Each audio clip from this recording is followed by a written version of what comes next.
And we're still trying to figure out whether that move from academia was a good idea or not, by the way. So every once in a while I get somebody come up to me and they go, "You were a tenured full professor of psychology and neuroscience and you left that?" And I'm just like, yeah, we'll just let that sit for a little while. All right, so I'm going to give you the Empower training, which is the initial training that we do when we go into a faith community, which is a general training for clergy, lay ministers, ministry staff, and congregants if they want them there as well. I'm going to give you just an overview of that because it's a several-hour training, okay? But I'm going to show you the different areas and give you some of the little practicals along the way so you can get a sense. Now, everything I talk about, if I was doing that training, I would do it in much greater detail, as well as there would be entire additional sections within each one. But the entire training is based around what I call the 4 R's, okay? That I'll oftentimes will say the 4 R's that every pastor should know, okay?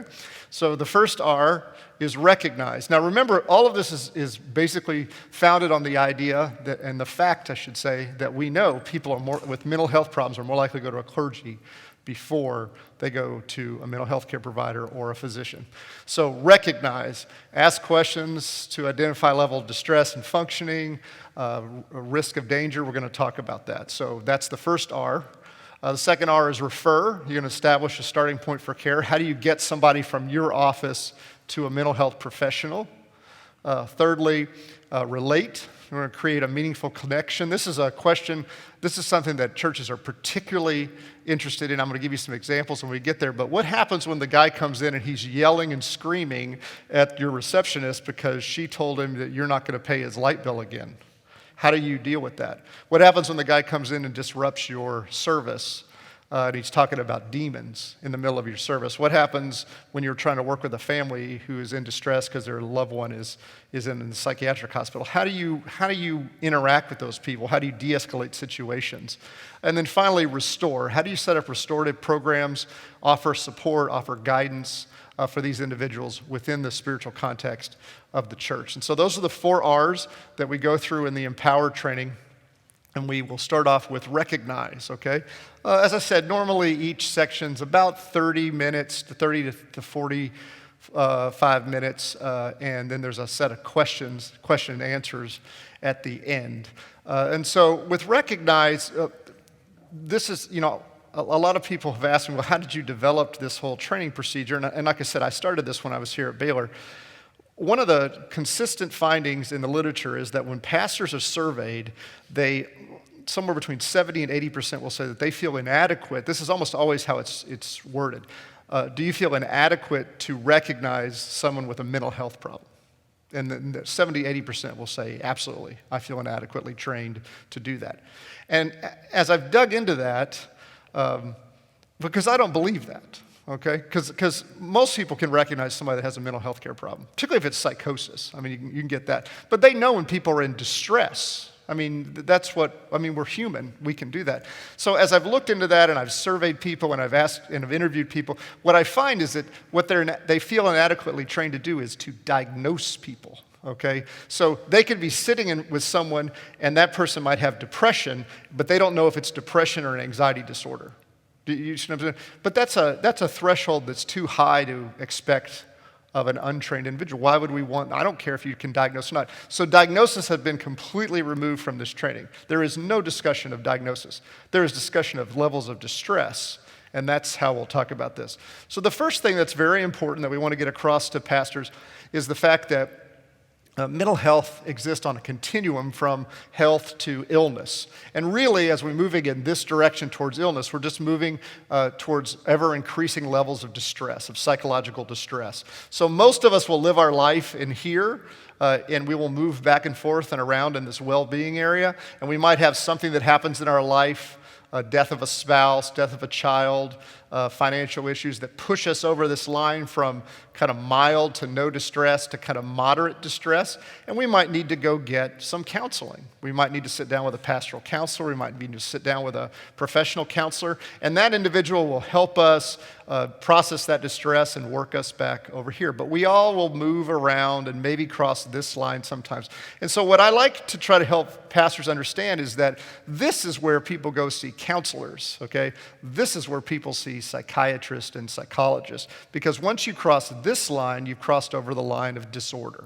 You now have a mental disorder. You have a severe level of distress. But you can move back and forth on this, okay, depending on what your issue is. So when we talk about people with mental health problems, we're not talking about an us and them type of thing. We're really talking about where does our mental state fall on a continuum of distress, and we're all on the same continuum. So it really, when the pastor, and unfortunately more than one, has said to me, I'm not sure we want those people in our church, I'm not sure that any pastor should ever say those words, because are any of those people that you wouldn't want in your church? But I've heard that many times. Those people are on the same continuum that you and I are. And, for the grace of God, you could cross over these lines very, very quickly, depending on what happens to you on the way home today. So this is the continuum. And so if you're here, great. If you're down here, that's okay too. It's just all about modulating or moderating your level of distress. So now, what does a pastor need to know? And these are kind of the basics. We teach the pastor how to assess an individual's level of distress, how to assess their level of functioning, and how to assess their risk of danger, suicide, okay? Now, that sounds like it's really complicated, but it's really not. It's actually very straightforward. It's a few simple questions. In fact, I'm working on an instrument right now that in 30 questions, it's at 30 questions right now. In 30 questions, you know everything you need to know about the individual, from substance use to psychosis, everything. We've got it down to a 30-item set of questions that you just ask. Very, very quick, very, very simple. So now, a level of distress. Psychological distress is just a real general term. It just means kind of unpleasant emotions or emotional pain that an individual is feeling. It causes you to not be able to function effectively. You all know what it is to be distressed. Think about the worst day you ever had in your life. You found out that your father died. You found out that your spouse was leaving you. You found out whatever it is. But you know what distress means, okay? So now just magnify that or cause that to be more chronic, and you're seeing what someone may be dealing with on a daily basis as a mental health problem. So how can you assess someone's psychological distress? It isn't as subjective as we like to make it out to be. And so what we do, I know this is hard to see, and you don't need to worry about that. You actually can download it off the website I'll give you at the end here. This is a little instrument called the K6. It was developed by the CDC. It's used to assess psychological distress in the general population every year, because the level of psychological distress that someone displays is correlated with whether they have a mental illness or not. And so these 6 items, you ask over the last 30 days, were you so sad that nothing could cheer you up, nervous, restless, fidgety, hopeless? And you can see the answers: none, a little, some, most of it. And so we actually will teach the clergy how to use these, or the lay counselors how to use this in an interview style. Okay, you don't actually say, would you fill this out? I think there's something wrong with you. You do it in just in the interview, the discussion that you have with them. And there actually are a set of cutoff scores. So if you score a 10 or higher on this, which is very hard to score a 10 or higher, only 3% of people ever score a 10 or higher. The likelihood that at that moment that you meet criteria for mental illness is almost 100%. But I don't need to know what mental illness it is. I just know that you're at a level of distress that I know you need to get a mental health care provider involved. And that's my job. I need to help you do that now. So we give you cutoff scores. We teach you how to use this. We have clinicians that are available for you to talk to if you have questions. But all of our training, everyone is taught how to use this. So it's not a subjective decision. It also can be helpful for you when you tell the person, hey, you know what, I think you might be struggling with a mental health issue, and I think it might be great for us to get this friend of mine who's a therapist here in town involved. And they go, absolutely not, I'm not going to go see a head shrink. Because nobody is excited when you tell them that you think they have a mental health problem. Okay, they're just not, okay? And if they are, that's even more of a problem, because why would they be excited? Seriously, I mean, they're going to tell you no right off the bat. What you can do then is you can actually say, hey, you know what, I went to this training, okay? And this is a CDC measure that I've, in a sense, just given you as I've gone through. And you scored an 11, and only 3% of the population ever scores that high. And it's very likely that you're struggling with a level of distress. So you're not saying depression, you're not saying bipolar disorder, you're saying distress. Because if I said, hey, you know what, you seem kind of distressed today, you don't get all jumpy as if I went up to you and say, hey, you know what, I think you have bipolar disorder. right? Because I can't say that to you with just a real quick interaction. I have to do a full assessment. So it's helpful to kind of even help the individual move forward and go into that direction. So we give you very practical, and like I said, I've worked this. These are 6 of the items that are on that 30, but they're in an interview style. It actually, you just read the question. And so hopefully we'll have that done sometime this year. It's very, very simple, very, very straightforward. Because I think one of the problems that at least pastors have told me is that they don't like the subjective aspect of it, which a lot of times we talk about clinical experience. You know, the clinician has all this. I mean, I've seen thousands of people, and I kind of look at you and I kind of know what's going on, but you don't necessarily know that. But you don't need to know that. All you need to know is that what you're looking at is beyond the mental health realm that you can help that person, okay? Now, when we talk about level of functioning, we can get very sophisticated and we can get all kind of functioning measures in. Really, level of functioning is just an issue of the big 3.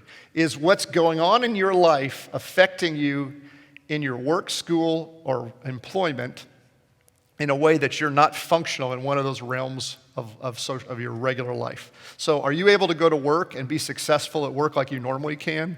Can you fight through it? Are you able to go to school? Are your relationships being damaged by this? If any one of those realms is become dysfunctional as a result of this level of distress, then it's likely that you've crossed over that level, that line of disorder. And now this is a disorder. That is, by definition, in a sense, the definition of disorder, and that is dysfunction. It's caused dysfunction in your life. If the person comes in and says, you know what, I'm just really down lately. Well, are you having trouble going to work? No, I go to work, I get it done. I don't like it, but I get it done. I'm doing fine. What about your relationships? My wife's complaining at me because I'm kind of down all the time, but it's fine. We're getting along fine. I don't go to school. I already finished. You maybe have the blues. That's not a disorder. That's the difference between being sad and maybe having depression. So this is how you assess level of function, and we kind of help you understand that the person has to show some level of dysfunction for them to be thought to have a mental disorder. And then finally, we do a fairly extensive suicide assessment training. It's desperately important that you know how to assess someone for suicide. We will go through and talk to you about the fact that if someone says something to you that makes you think that they may be suicidal, and people do not normally just come up to you and say, I'm thinking about killing myself, although they do that occasionally, they more likely say things like, it would have been better if I'd never been born. I wish I just disappeared. In the church context, it would be like, I've prayed that God would just take me, just kill me. I mean, I always tell people, and this is absolute fact, if you want to see suicidal ideation, literally like you still see today, 3rd chapter of Job. He is overtly suicidal. I wish there had been no knees to receive me. I've literally heard some of the things that he says from clients. And so he is really struggling with his trauma. And so if you think someone may be suicidal, you have to ask them some very difficult questions. We will go through an entire set of myths that related to suicide, also a lot of statistics that kind of help you get a sense. Like, for instance, men are much more likely to die by suicide, but women are much more likely to attempt suicide. And that's because men use more lethal means, and they're less likely to access mental health care than women are. Although I will tell you that, ladies, you've finally done it, okay? Last year, the data came out, and women had always been the 2 most common ways that they have attempted suicide were pills and cutting, which are the 2 least effective ways to die. But I can tell you, cutting is now firearms. You finally caught up, okay? So now it's firearms and pills. Men, it's always firearms, but the firearms are really coming along. You ladies are doing great, okay? Lots of firearms. And this is the horror of suicide, is that the firearms are what is killing people. Over half of all suicides are by firearms. Suicide deaths. It's really disturbing. Did you know that there's more than twice as many suicides in the country every year as there are murders? And all we ever do is talk about violent crime, but we almost never talk about suicide. So if you think someone is thinking about committing suicide or having those thoughts, you need to ask them very overtly, are you thinking about hurting yourself? Are you thinking about killing yourself? The data shows that that does not put the thought of suicide in their mind, as some people have thought. In fact, it just does the opposite. Having a conversation with somebody about suicidal behavior makes it less likely that they will die by suicide. And so you have to ask them that. If the answer of that makes you believe that they still are suicidal or they actually are suicidal, you need to ask a next and very difficult question.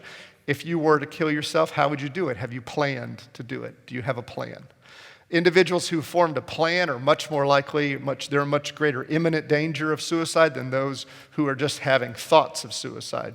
So you need to ask that. And then if they do have a plan, you need to make a determination if they actually have the lethal means to do that. So what does that look like? So I had a client, and he made me think that he might be suicidal, and so I asked him, are you thinking about harming yourself? And he said, yeah, I have been thinking about it. Well, if you did it, how would you do it? Oh, I know exactly how I'd do it. I would hang myself. I went to Walmart 2 weeks ago, and I bought a rope, and I checked it in the garage to make sure it would hold me.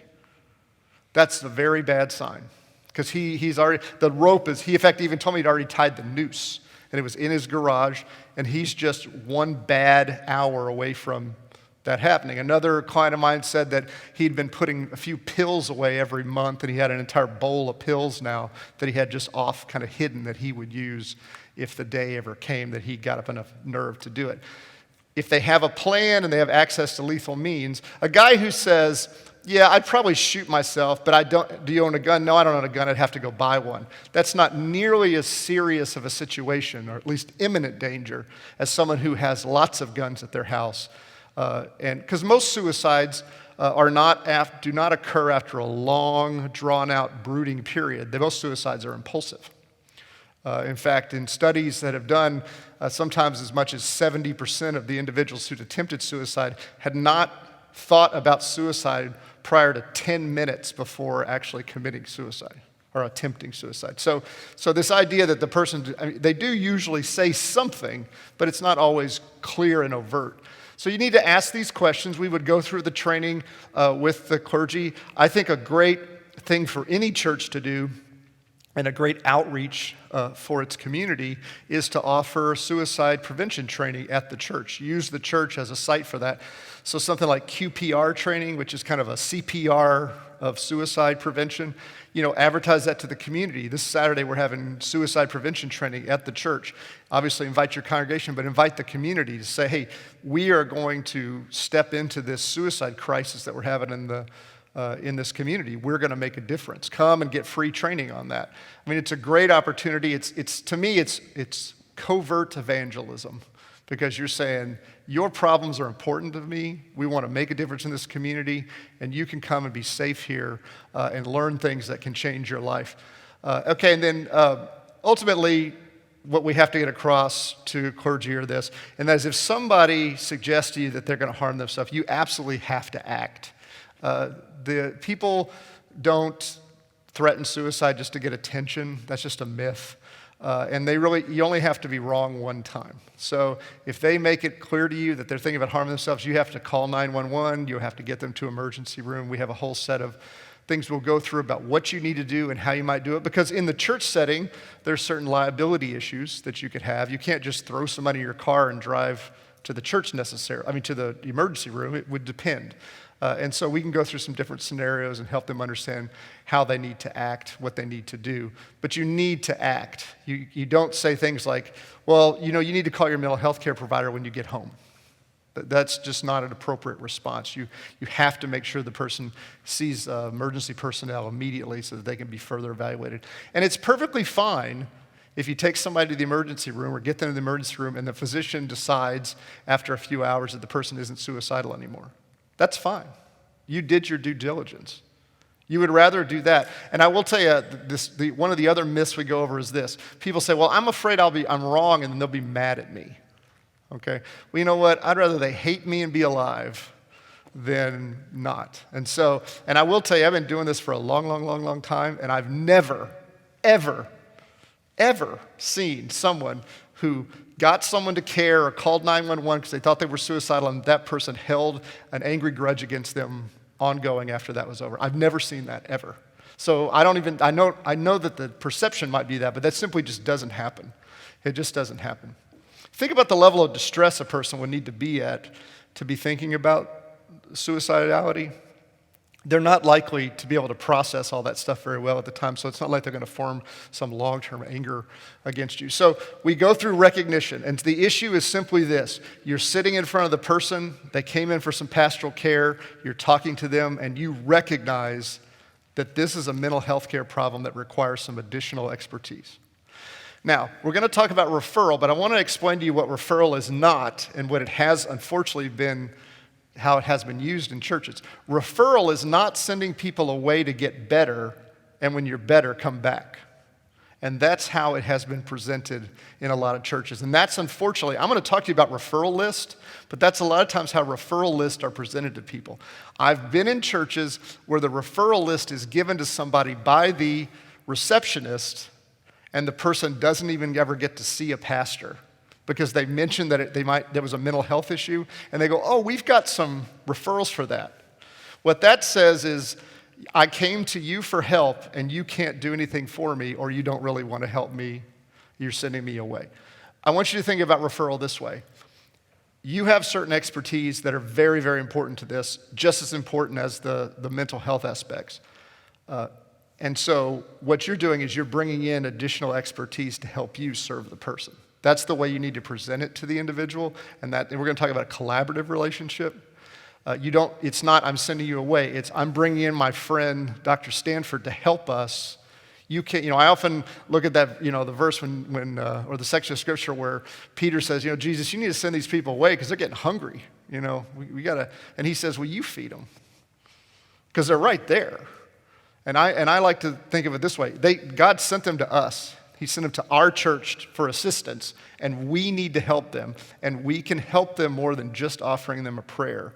Bringing in someone to work in a collaborative team is a way that we can help them, okay?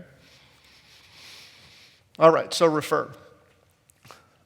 Less than 10%, as I told you last night, of clergy ever make a referral. Now, again, I was telling Angela, a lot of times when I'm in a setting like this, I always kind of feel like I'm preaching to the choir kind of thing, because normally when clergy come to a thing like this, or seminarians come to a thing like this, there are already people that will make referrals. So you're sitting there going, who are these people that don't make referrals? Everyone doesn't make referrals. That's who they are, okay? You're the exception if that's what you do or if your pastor does. Almost no one does. Because they just don't have the context. And I will tell you what the data suggest is that when they make a referral, they're more likely to make a bad referral than even a good referral. Because the default for, and I have really good data on this that we published, the default for most pastors is a Christian counselor, which there's nothing wrong with that, except if the person has a psychotic disorder or bipolar disorder or serious depression, and a counselor is different than a therapist. Most counselors, most people that have an LPC or an LMFT, they don't do therapy necessarily. They do counseling, and they don't see people with serious mental illness. I'm not saying they don't all do that. I have a good friend here in town who's like an aberration. She has an LMFT, and she loves to work with people with bipolar disorder and has a lot of training around that. And I refer people to her all the time that have bipolar disorder. Most LMFTs, if I sent someone to them that had bipolar disorder, they would never want to talk to me again.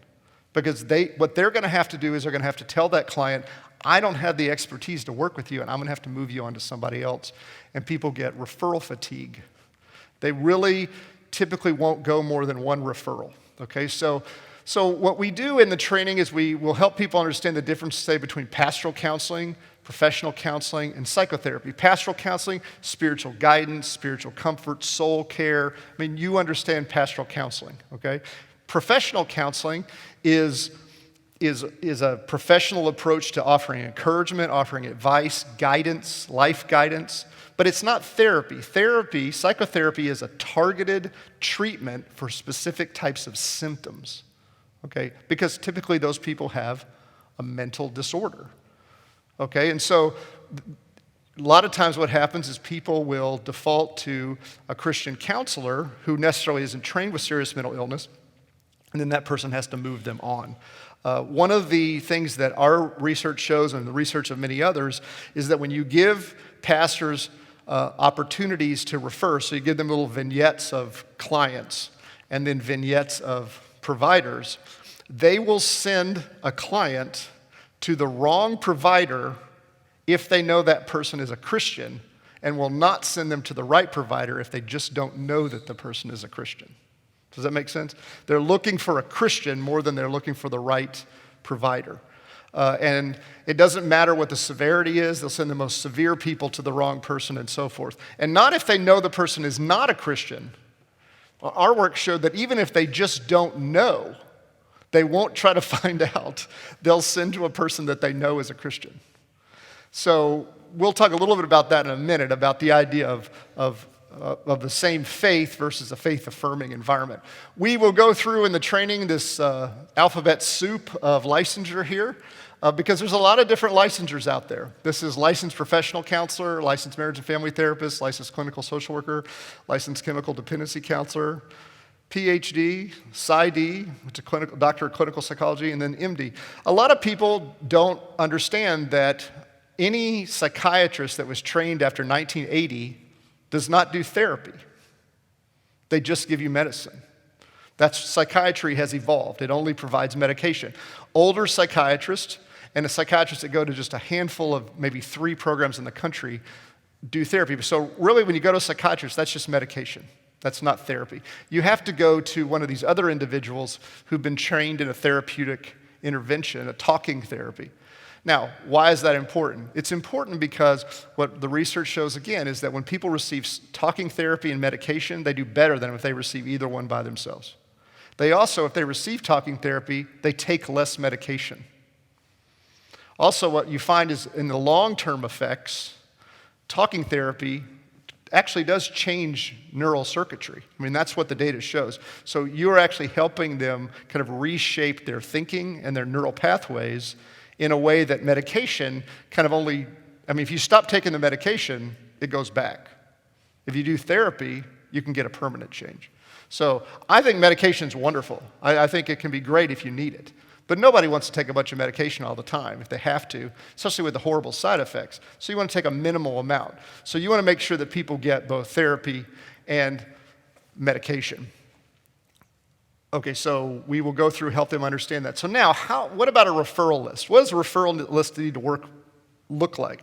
I'll tell you the problems with the referral list and why we've taken a different approach in Houston, although it's still necessary if you're not associated with us in Houston to have your own referral list. I have found it very difficult for churches they can put a referral list together, but they can't keep it up to date because it has to be continually gone through to make sure they still are taking clients, they still take the same insurance. You know, here is a number of a therapist that I'd like you to see is of no value if they cannot afford that therapist. That's a meaningless referral. It would be better for you to say, I'm going to have to wait and figure out how to find you somebody. I don't have anybody right now. Because all that says is that you either aren't doing your due diligence or you don't know what you're doing. That's what they're thinking, okay? So what we've done in Houston is I have a social worker and she goes out and she vets providers, okay? I will not refer to anyone that I do not know, and you should never do that either, okay? You do not open a phone book or get on Google to find somebody to send somebody to, okay? You wouldn't find a mechanic that way or a dentist. So don't do it for a mental health care provider, okay? So we go out and we meet with them. We have a vetting interview that we do. We see their facility. That vetting interview, when we work with churches, I'm happy to provide that to the churches. So we have a provider network of over 1,000 providers now in Houston. And our churches that we work with in Houston have access to that. So they already have an up-to-date, ongoing referral database that has everything, all this information in it, okay? But if you're not in Houston and you have to do this yourself, the best place to start is with the providers in your faith community. We know who's good and who's not, okay? We know who you should refer to and who you shouldn't. So you need to start with them. Now, what you shouldn't do, and this is another problem, and it's actually technically considered unethical by professional societies, you should not refer congregants in your church to providers that go to your church. Because that's a dual relationship. Because, you know, one Sunday I'm sitting right here, and the guy you referred to me, he's sitting right here. And the whole time, all he's thinking about is, I wonder if he told the pastor all the things I tell him. and things like that. So that you can't have those dual relationships. So you can't refer to those people, but those people can tell you who you should go talk to, okay? And then you go out and you build relationships. You go out and you meet people. Now, I know what you're saying. You're saying, oh my goodness, I mean, Dean Still's already got me taking 8,700 hours of Hebrew. I don't have time to do all this other stuff too. And so the deal is that this is not just for you. This is a congregational approach to care, okay? We train mental health coaches to work in these. We train one of your congregants to be a well-trained mental health coach. They can do this. You need a lay ministry team. They can do this. You don't need to be doing this, but they need to keep it up to date. So they go out and they meet individuals and they get this kind of information. What kind of clients do you see? What's your expertise? You know, do you like to see children? Do you like to see adults? Do you like to see people with serious mental illness or whatever? You get all this. What about payment? Is it a faith-affirming environment? We ask, how would you handle if we sent highly religious clients to you? What if a client asked you to pray? How would you feel about a client praying in a session? If they say, I'm not comfortable with that, well, they're not on our list. I'm a very big advocate of faith-affirming environments as opposed to trying to find clinicians that hold the same faith. Now, if you want to have clinicians that have the same faith, that's fine, but just understand that it's going to be a lot fewer individuals. Now, in our database, we have lots of people that are faith-based clinicians and therapists, but we also have lots of people that aren't. If you want to go try to find a psychiatrist that's a Christian, you're only going to refer to that. I can tell you right now that I might know 2 in Houston that tell people that they're a Christian. And that's really what a lot of times people are looking for. Mental health care providers in general are less religious than the general population, so it's kind of hard to find people. But remember, you're not sending them away to get care. You're working in a team. The spiritual guidance, the spiritual growth of an individual should be anchored, in my opinion, in the church. And that's your role. That's your role. So you go through this whole, what's the referral process? If I have that person call you, do I call you? How does that all work? I mean, I've got numbers on my phone up here that I literally can text, and I can have somebody in the hospital like that because of these relationships that we've built. And you can do that same thing too. I'm not some special person. You just build these relationships. They know that you care about these people. They will want to help these people be better. And you're going to need to know facilities. I promise you, somebody's going to call you 2 o'clock in the morning on a Thursday and say, my son has finally decided to go get substance use treatment. Where should I send him? And it's always at 2 o'clock in the morning on Thursday, and I don't know why, but they don't want to hear you say, well, let me go figure that out and I'll call you back. You should already know what facility do you like to send people to. And then they also would be helped if you could say, hey, you know what? I know they don't take people in the evening, so if you call after 7, you call this number, and I know that they'll take care of you. If you have any problems, call me back. So they want some guidance. So now, there should be a collaborative relationship. There is this gatekeeper model that has existed since probably the 50s, this idea that clergy are gatekeepers, meaning that you will encounter people with mental health problems before the provider will, and you are standing at the gate, and so you see the person, and then you direct the person into the gate. It's an offensive model, because what it says is you have no role other than to open up the gate. After that, it's all up to us fancy people with the magic mental health dust, okay? It should be a two-way relationship. And there's a lot of writing around this now that it really needs to be more of a collaborative relationship. So one of the things you're going to ask these providers or your congregants that are part of your team that are going out and are going to ask is, are you willing to work in a collaborative relationship with our pastor or with our counseling team with individuals? And some people will say no, and that's fine. You move on to the next one. And some people will say absolutely. And yes, you will need to get a release of information signed. But there's nothing wrong with that. That's the first thing we do in an intake at the Hope and Healing Center is you sign a release of information so we can talk to all your family members and all of your mental health care providers. Because that's how people get better, when they have a team, not when everybody has no idea what anybody else is doing with them, okay? And so it takes place in the context of personal relationships. You have to meet these people, shared values. Now, to me, the most important shared value is we both want the person to be better. Okay? Again, I've worked with churches and I've worked with pastors that, and not even to be funny, they are not willing to refer to a person unless that person has the absolute, complete same doctrinal beliefs as they do. That's fine, but you just are going to have to understand that it's going to be, all of your own congregants don't have the same doctrinal beliefs that you do, but it's going to be hard for you to find that, and you're going to be very limited in what you can do. And so just understand that. It's going to be very limiting. And honestly, I would rather, I say this a lot of times. People call me, and again, I don't say this in a funny way. People call me and they say, I'm looking for a Christian psychiatrist for my son. I get that call all the time. And I literally say, I'm going to ask you a question. I don't need to be funny, but I just need you to be honest. Do you go to a Christian dentist?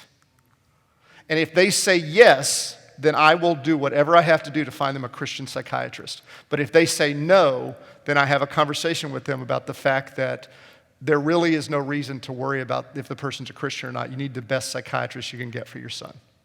But if they go to a Christian dentist, then they're not going to go to anyone who isn't a Christian. They will forego care, okay? So that's the way to think about it. Your dentist is working on your head, but he's not in your head, okay? And he's not talking about your faith. And the psychiatrist is giving you medication, he or she's not talking to you about your faith. Both the provider and the clergy need to understand that psychological and spiritual principles are both important. I'm not saying they're equally important, but they're both important to this individual. You need to have a proactive and continuing communication and actionable framework. When you meet with that person or whoever your designate is that meets with that person, you need to say, okay, if we refer someone to you, how do we interact with you? Over email? Can we text you? Because if you don't have that set up ahead of time, we find that it just doesn't happen, okay? Most of the clinicians that I have, we just text. I can just text them something about a client, they'll just text me back. Can we contact you weekly? How do we interact? You might have a standard way that you like to do it, and you can propose that. This actually works. I think you're probably saying to yourself, like, nobody's going to want to. I almost never have anybody say no. Almost never. Seriously, the only time there's only really two reasons that you wouldn't be on the referral list. We go into your place and you're a hack and you're not doing a good job, which does happen, or you're not comfortable with highly religious clients, and I don't hold that against you. If you just don't feel comfortable with people that are really religious and are going to talk about that in their sessions, that's fine. I don't have a problem with that. I won't send someone to you, but that's okay. All right, so who should be on this referral list? A whole variety of different people. You got all these specializations, adults, children, all different kinds of insurance. You're going to have at least two pathways. You're going to have a pathway for people with resources, and you got to think about what happens if a guy comes to my office and he literally has no money, zero money. How do I get him to care? So we have a whole line in Houston, a whole set of individuals that we can get you to. Now, one of the things that relationship does for you by going out and meeting these people is I have therapists, psychiatrists in town that are willing to work with clients pro bono for a short period, some that will do sliding scales that don't normally do sliding scales because we took the time to come meet with them.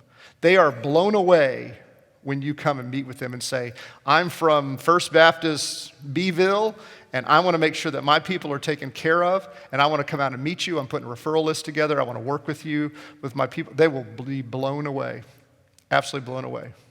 Because typically what the psychological world thinks of Christians, that we're just stupid bumpkins that don't know any better, and they know we don't refer. So what is this guy doing in my office?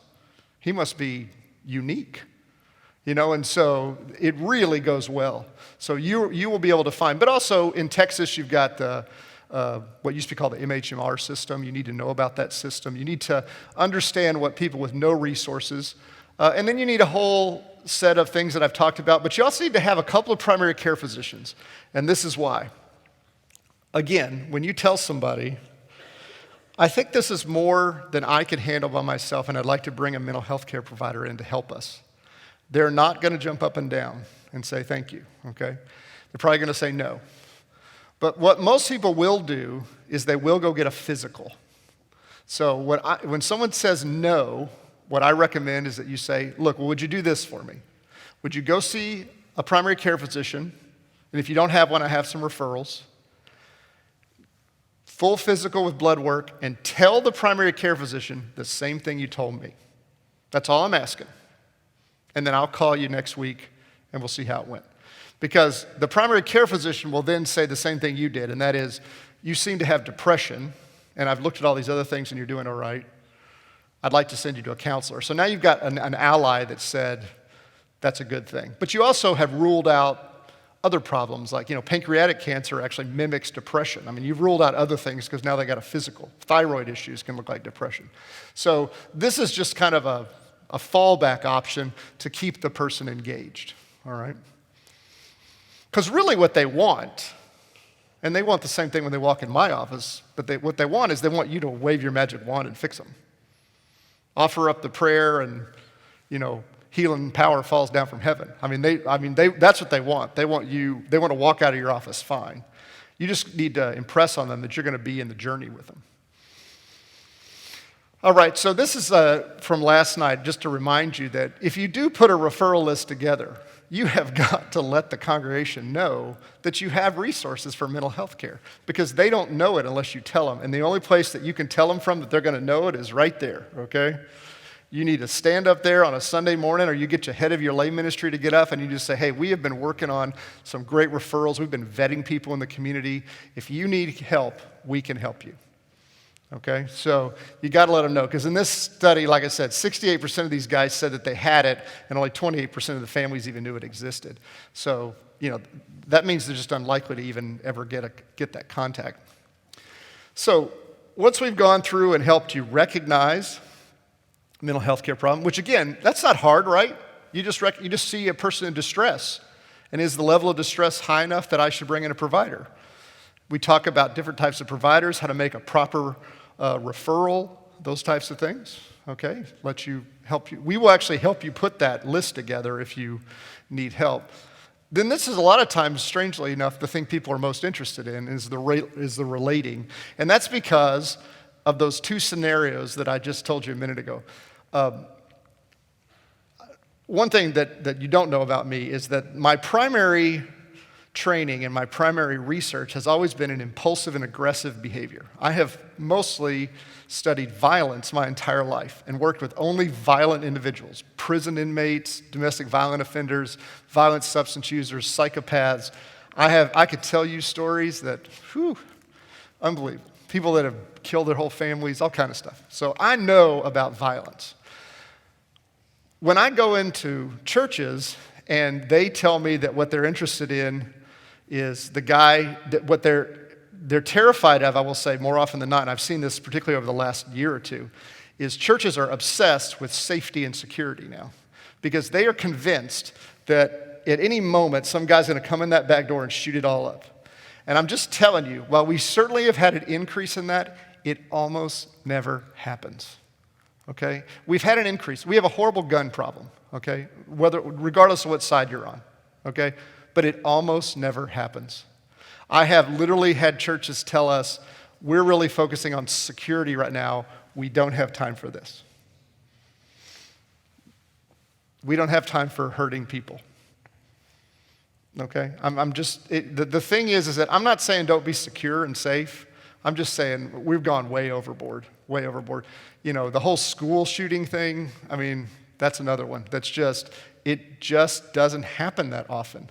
What happens more often, a guy takes a gun and kills his whole family. That happens every day. You never hear about it. Happens all the time. Most mass shootings are guys killing their whole family. That's what happens most of the time. Just like I told you, there's twice as many suicides in the U.S., more than twice as many suicides as there are murders.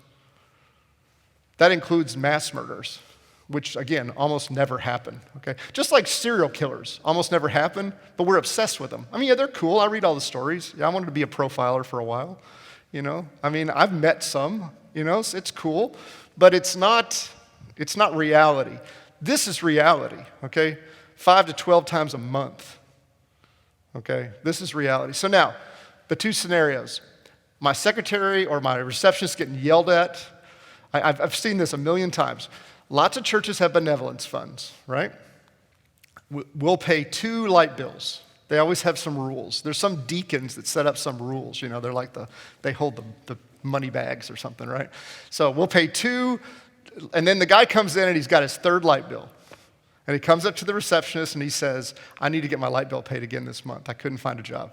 And she says, well, John, you know that we have a rule that we only pay 2 light bills, and this is your third one, so we're not going to be able to pay that. And he goes crazy and starts screaming at her and yelling, and you're in your office, and you come out, what are you going to do? That kind of thing. That's people. I can't tell you how many people have asked me about that. And the other one is the guy comes into the service, and he's sulking around in the back, and he's talking about the devil and demons, and you're up here trying to preach, and he's yelling.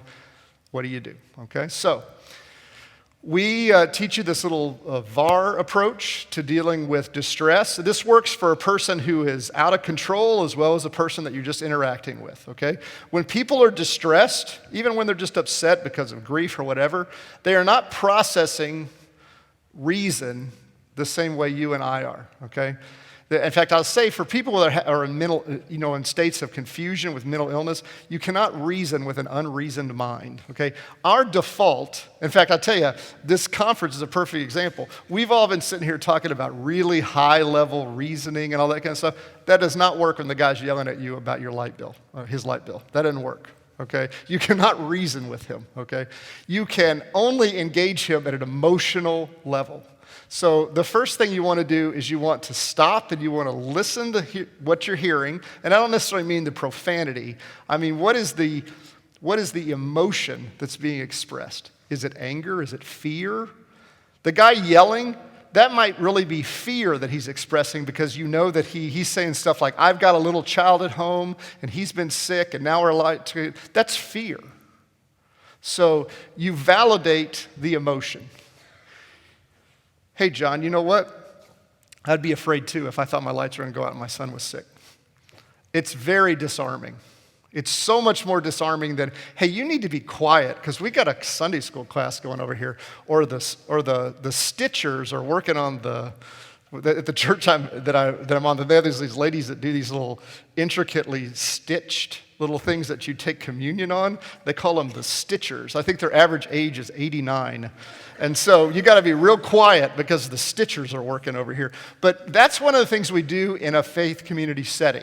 We want to keep everything ordered. It's peaceful, it's quiet. We don't yell here. It's like a library, okay? We don't yell. You know what? When this person is in distress, I'm going to tell you something, you can disagree with it or agree with it. In my opinion, when a person is in distress and they're standing in a faith community, the only person that matters in God's economy at that moment is that person, and he put you in front of them. You don't need to worry about whether they're disrupting the Sunday school class or not. You just need to worry about them, okay? And so you validate their emotion. It's very disarming, I will tell you. You say their name as often as you can. That's the most salient word for any of us, is our name. You then affirm them as a person. Hey, you're important to us, and I'm sorry this has happened. Your family's important to us, and obviously you're important to God, and we serve God. So then you give them an opportunity for reconciliation in the sense like, this is how I would handle that scenario, and I've actually had it happen more than once.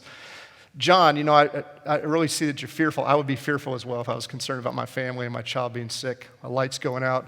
You know you're important to us. We've paid your bill in the past. You know you're important to me. We've had a lot of conversations, and you know you're important to God. So I'm going to go outside right here. I always take them outside. I'm going to go outside here with my phone, and I'm going to sit down at a bench, and I'm going to find a couple of places that can help take care of your light bill. Now, did I say I was going to pay his light bill for him? No. And I go out, and I don't say, John, could we go outside?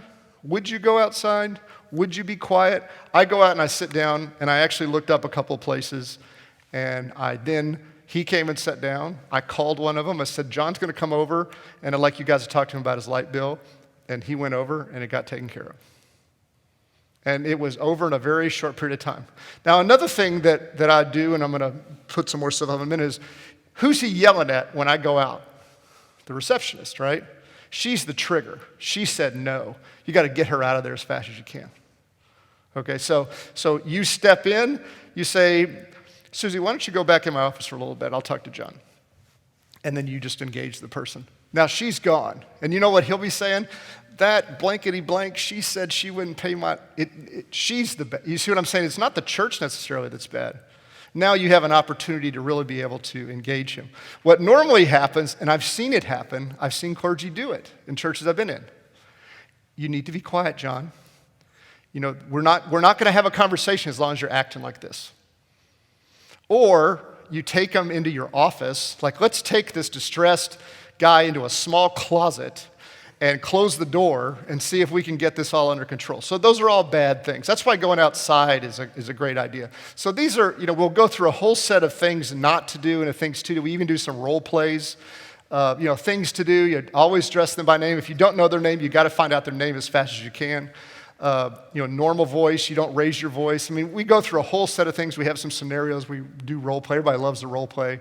And one, don't tell them to calm down. That doesn't work with children, so it's not going to work with them. Don't put your hands on them. Don't touch them. I will tell you, we're really funny. We were at a Pentecostal church with these wonderful ladies. And so we're working through the role play, and we're like, okay, what would you do? Well, we just go over and put hands on him and pray all over him. And we're like, no, you can't touch him because he's going to take, no, we got to put our hands on him so the Spirit can, and I'm like, we almost got an argument. It was really kind of funny. And it wasn't an issue of not wanting to pray for him. We just said, you can't, it's a threat if you do that. They're not going to understand that. But it was really funny because they really thought we were telling them not to pray for the man. But it was, so the other scenario is in your service. And I'm going to give you a little scenario, and then I'm going to just leave it and let you think about it. Because if you're all going to be pastors, you're going to have to figure this out. And this actually, it was at my own church, the church I actually go to, okay? So I was doing the training for our whole staff, and we were working through the scenario about the guy coming in. And I actually had a guy come into a congregation one time, and he was sulking around in the back. He had a long trench coat on, which makes everybody think he's going to shoot the place up. And he was yelling about, demons, or you're the devil. That's the devil right there. And the pastor's up here preaching, and he's back there doing this. Now, I want you to understand what I told you before. People in psychological distress are more likely to go where? To church. There he is. He just came during the service, okay? And so now, at my church, because, apparently, bad things happen on Sunday morning, we always have a plainclothes police officer in the congregation. I didn't even know that, okay? So I guess that's probably for me if I jump up and I did something bad. So I said, so what do we do? He's in the back. I talked to our executive pastor. What do we do? What is our procedure? He said, this is our procedure, and this is a very common procedure, so that's why I'm using my church as an example. He said, our procedure is this. At every service, the executive pastor, he goes, I will go to the gentleman and I will say, hey, why don't you come out into the lobby with me and I could talk to you about whatever your problem is, okay? Now, what is the focus of that conversation? The focus is to save the service. That's the only interest there. He's trying to get him out in the lobby, not so he can talk to him, so he won't disrupt the service. Okay, so now, and I'm a zealot, so let's just take for that. So now I said, okay. He said, no, I don't want to go. What do you do now? He said, okay, well then we have our plainclothes police officer, and the plainclothes police officer will come and stand next to me, and he will inform the gentleman that he's a police officer, and then we will ask him again, can he come out into the lobby with us? I said, okay. He said, no, he called you the devil. What now? He said, okay, well, at that point, our procedure is that I will turn it over to the police officer. And I said, okay, and we know exactly what's going to happen, don't we? He's going to do exactly what he was trained to do. He's going to take the man down, he's going to restrain him with handcuffs, and he's going to drag him out of the service. And he said, yes, that's what's going to happen. And I said, and I'm going to leave you right where I left him. I am not okay with anyone that hasn't threatened violence ever being drug out of my church. So you need to come up with a different plan. So you need to think about that because it's going to happen. I've had a client who's gotten up into some of the best Catholic churches' pulpits in Houston, Texas during the service, and she's been drug out of some of the best churches you've ever seen. I mean drug out by two ushers down the middle aisle and tossed out into the lobby. Okay? So you got to come up with a different plan. I'm not going to tell you what it is. You just got to come up with your own plan, but you got to do better than that. that you just got to do better than that. That's just not going to work. What does that say to your congregation? I mean, really, to me, that's just horrible. That is a man suffering, and he's talking about things of the Spirit. I mean, he may be confused, but he's concerned about the demonic, and he may feel like he's under attack, and we throw him out. That's what we do. We handcuff him. He'll get arrested now, actually, is what's going to happen, is he's going to be taken off, he's going to be taken to jail. Now, you might say, well, maybe he'll get the help that he needs. He might. He probably won't, because, I mean, I work with the criminal justice system, and they don't normally. But that's a horrible, and it happens every Sunday across America. Because why does it happen? Did he come to disrupt your service? No. He came because people are more likely to come to a church before they go. And I will give you an example of a church that I was in here, and I know it's not exactly the same scenario, but a church I went to here for a long, long time. I won't tell you what church it was, but I'm trying to see what time it is. We were having the service, and oh my gosh, I'm almost out of time here. I could talk. I'm not going to give you that example. We're moving on. All right, so our last section, restore. Okay, it was a great example too. You would have loved it. And there was healing and angels. It was incredible. Okay, so restoring, okay? Setting up restorative programs, okay? You need to develop a healing community within your faith community. And so I tell churches this all the time, tell pastors this all the time. Hope is the fuel that drives the engine of mental health recovery, okay? You can write that down. It's a great quote. I came up with that all by myself. And so here's the deal. If you can do nothing more than instill in these individuals a sense of hope that transcends circumstances, you have done an incredible service for them, because they will lose all hope when they're struggling with these mental health problems, okay? So helping them understand that there is a hope that transcends circumstances and that there is opportunity for growth and progress beyond that, but that is the foundation, will make a huge difference. The therapist that you connect them with will hug you, because we do all the time, we work on hope building, because people come in, they have no hope, and they're not getting better if they don't have any hope. Okay, so helping them understand a hope that transcends circumstances. So you don't have to do anything other than that. Help them focus on their identity in Christ, help them understand that God is faithful, that God isn't changed by circumstances, that God is present in their illness. I mean, all those things make a huge difference. Now, here's some specific things that you might do that really cost you nothing, okay? And that is, that data I showed you last night, 66% said they never talked about these things from the front. Have a sermon on depression, okay? If you need some suggestions, go buy one of my books out there, okay? I mean, I've got all kinds of suggestions in there, okay? The Bible's just full of this stuff. Okay? And the ancient Israelites and the first century Jews, they struggled tremendously with trying to figure out where this all fit in the grander scheme of things. In the Old Testament, it's divine punishment.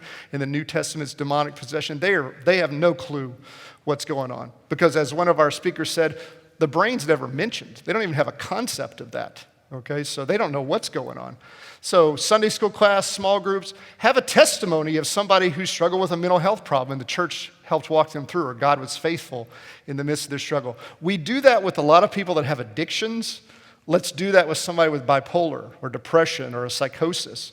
Because I will tell you this, saying the words out loud in this space changes people's lives. I mean, I remember being at a church here and having a woman do a testimony on video about her bipolar disorder, and we'd help kind of steward this at the church.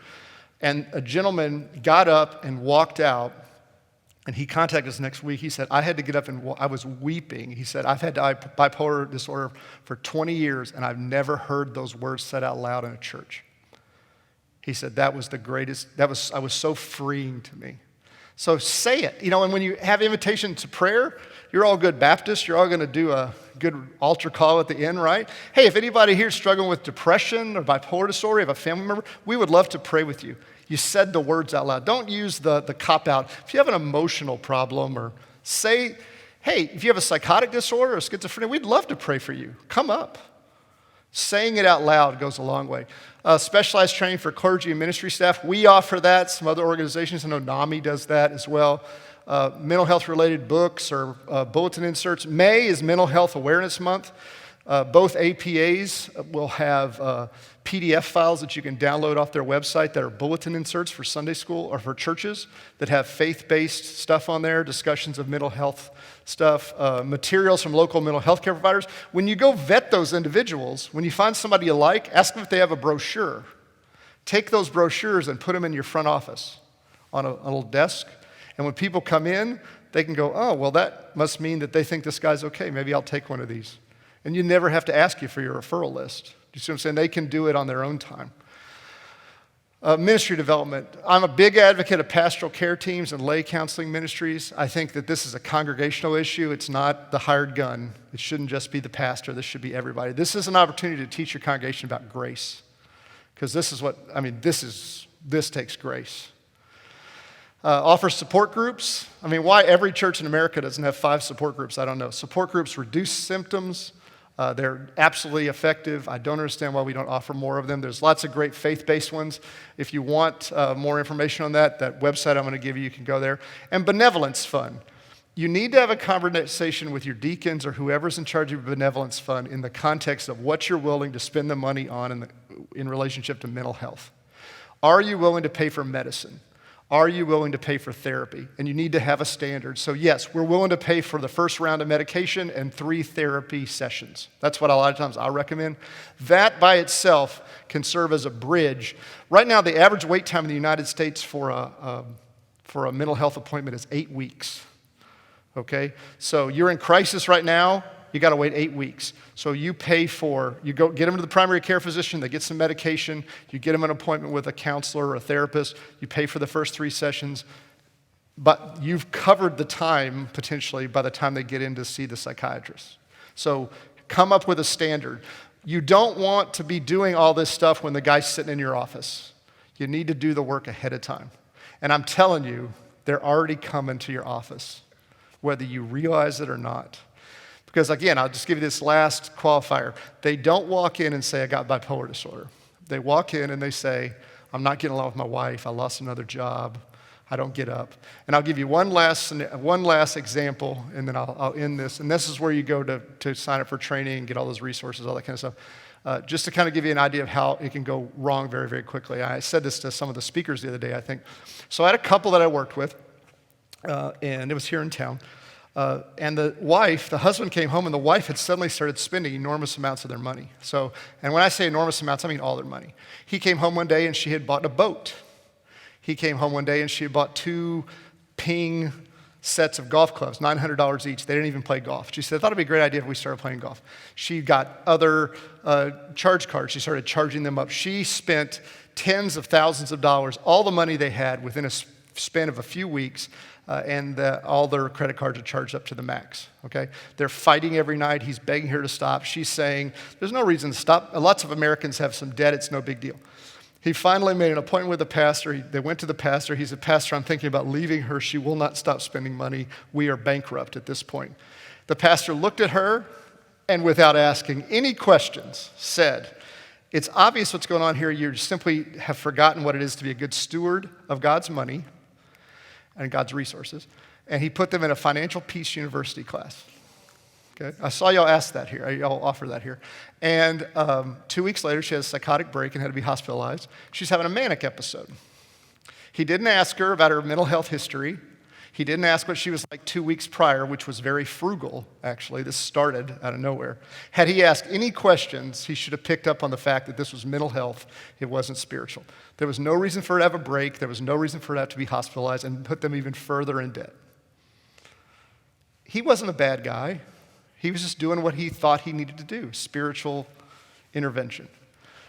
We can do better than that. You can do better than that. And I know you can do better with that. So thank you for your time.